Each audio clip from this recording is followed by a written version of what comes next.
When I was graduating college, my mother came to the graduation. She said, I've got great news. I'm coming to the graduation. But I also have some other news. No more checks. And I said, what do you mean? Because she'd been paying for college and my rent and everything. And she said, the dead bird under the nest never learns how to fly. I said, what the hell does that mean? She said, no more checks. I'm not writing any more checks. You're going to have to figure this out on your own. You know, I paid for your education. I paid for you from birth to the last day of college. We're done. And I thought, shit. I mean, because I really had no job or anything. And I had a tough couple of years. I mean, I couldn't even pay the rent. But it worked out and I got motivated. And, you know, obviously I'm pretty happy about the outcome. So when I had my first big liquidity event, when the learning company got sold, it got sold for about $4.2 billion. And there was 10 of us that were founders. So we woke up the next morning and said, shit, we're rich. Like, we didn't even think about it. We came back to work and kept going. But when I went over, that was in Cambridge, and I went over to Boston and saw the lawyers and said, look, I want to set up a trust that basically provides for my kids, because they were like 4 and 6 at the time. And it pays for everything for them until they finish college. And then they get nothing. And he said, what the hell is that? I said, well, it's a way that I can provide for them to set them up in life, but not entitle them. I was taking a cue from my mother's strategy, same idea. And I went home that day and I told my wife I was going to do this. And I sat down with my 2 kids and I said, here's how this trust works. And everything's good until, even if I get run over by a truck, you're good till you finish college. And they went, yeah, that's great, Dad. You know, didn't give a shit about it. They were 4 and 6. So I can't believe you sat your 4 and 6-year-old. But I had to disclose what I'd done. Years later, we're still in Boston and my son is doing really poorly in high school.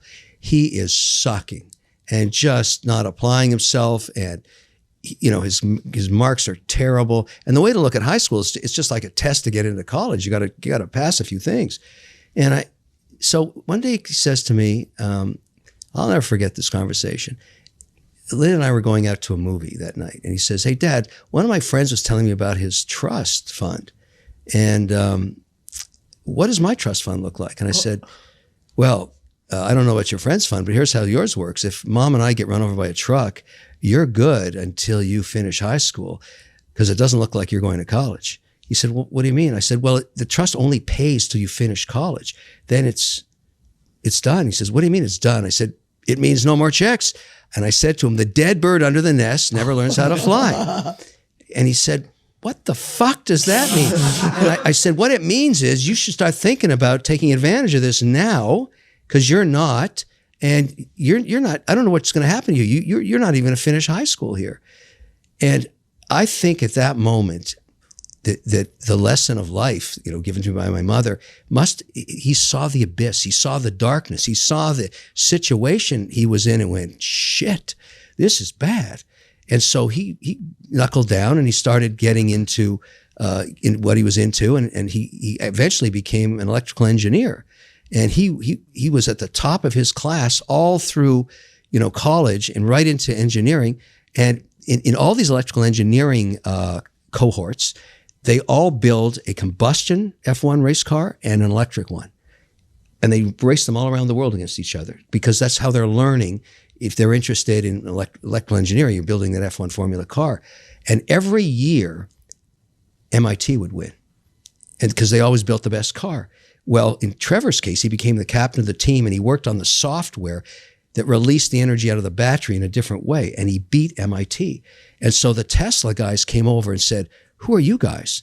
And he went to college in McGill. He said, we're the McGill team. And he said, you're all hired at Tesla, all of you, the whole team. Wow. That's where he works.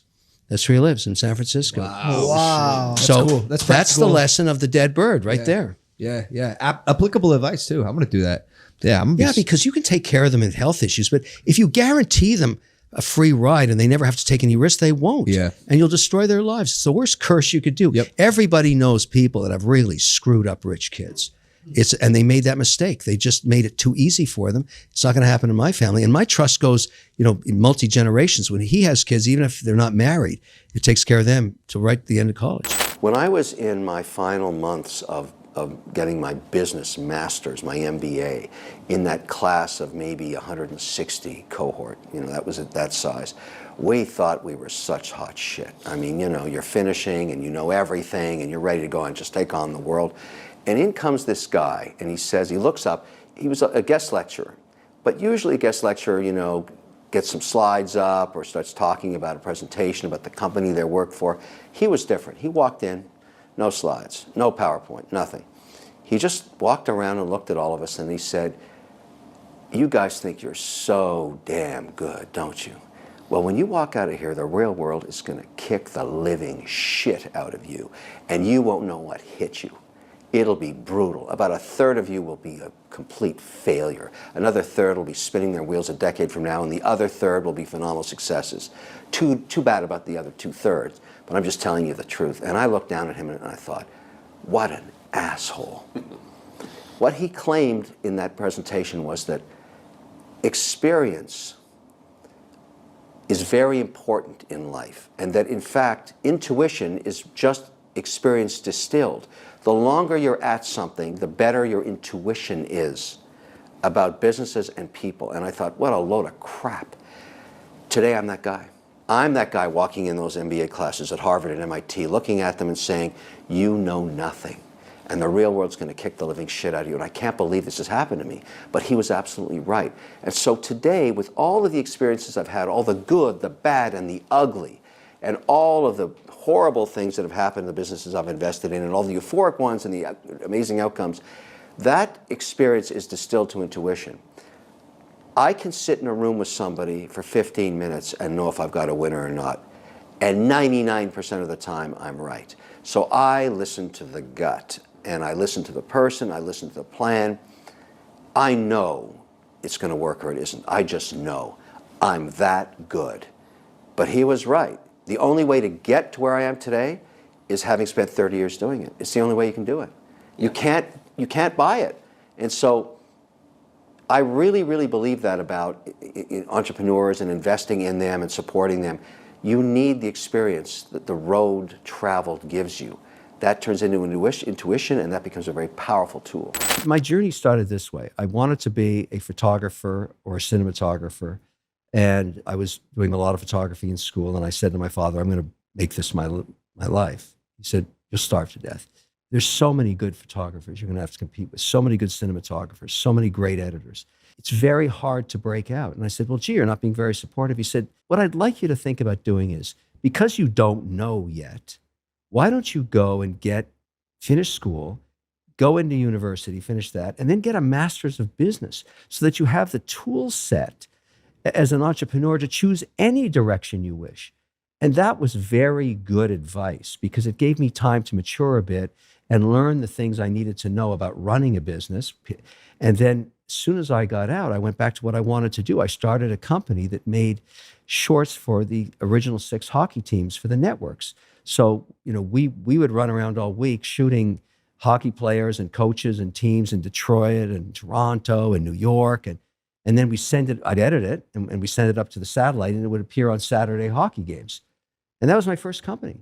And we started producing Don Cherry's Grapevine, which is a format we owned. I didn't even know what a format was, but a format is ownership. It's IP and television. And then another program called The Original 6. Well, in a couple of years, the network started knocking on the door saying, we want to buy the company. And I said, this is how it works. This is pretty good. So we sold that. And I started Softkey Software Products because I'd met a guy named John Freeman who did plotter technology with Osborne Computers, very way back CPM. And we founded that together. And I sold the software to giant plotter manufacturers because back in those days, you want to do graphs. They did it on a multi-axis plotter, and we had the controlling software. And Softkey grew into the Learning Company, which was the world's largest educational reference software company. And we sold that one for $4.2 billion. And then I woke up with the founding team in Boston. We were in Cambridge, and I said, wow, we're rich. How'd that happen? We didn't even notice it. I'm not kidding. We just woke up one day and said, okay, what do we all do next? We went right back to work. That's what happened. So we didn't stop. We just kept going. And that was many deals ago. I've had many, many deals since then.